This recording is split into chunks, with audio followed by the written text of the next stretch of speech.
Hello and welcome to the webcam show of Todd. I'm sure you're wondering right now, why would this guy Todd, who's clearly about to step into the realm of middle agehood, be doing a webcam show? Something that there's probably already way too much of out there. And the answer is simple. The answer is because NBC has said that they can make lots of money on a talk show even if no one watches it. And I figure, hey, I could do a talk show that no one ever watches. So all I have to do is record this webcam show of Todd, and I'll make lots of money. So sweet.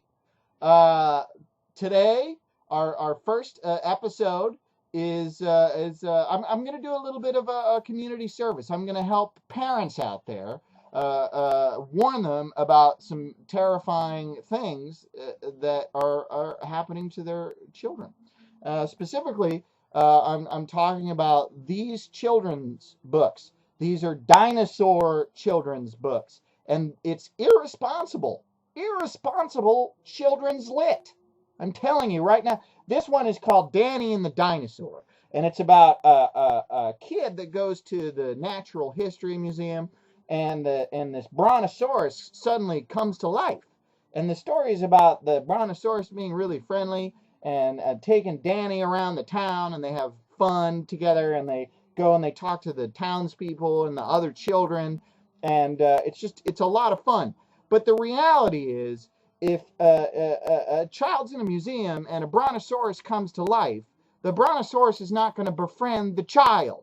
It's a dinosaur. It's most likely going to perceive the child as a threat and bite the child in half.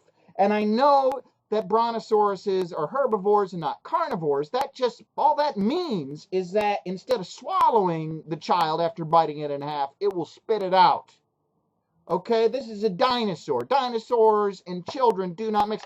And then there's this one. It's called How Do Dinosaurs Eat Their Food? And it's about dinosaurs coming over to your house to eat with you and your kids. And the dinosaurs display great table manners, which is supposed to be a great example to the kids. But the reality is, never mind the logistics of having a dinosaur over to eat. You would need a much larger house than you live in, most likely, and you'll have to have a gigantic dining room and a ludicrously large table and gigantic chairs.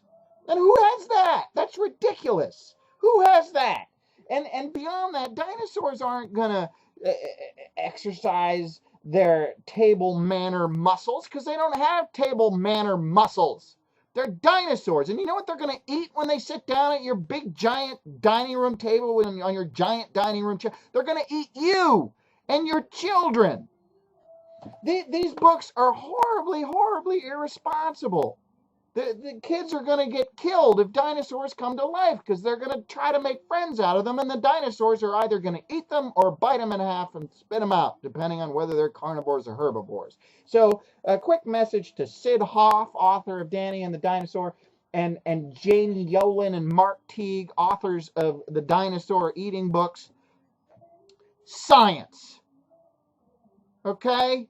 Employ it in your writing. The kids are going to get killed because of you. Think about it.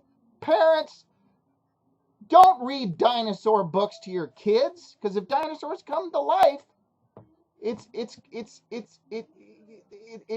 going to be a massacre. Okay, that's the web show of Todd for this week. Tune in next week when I do something equally as inane.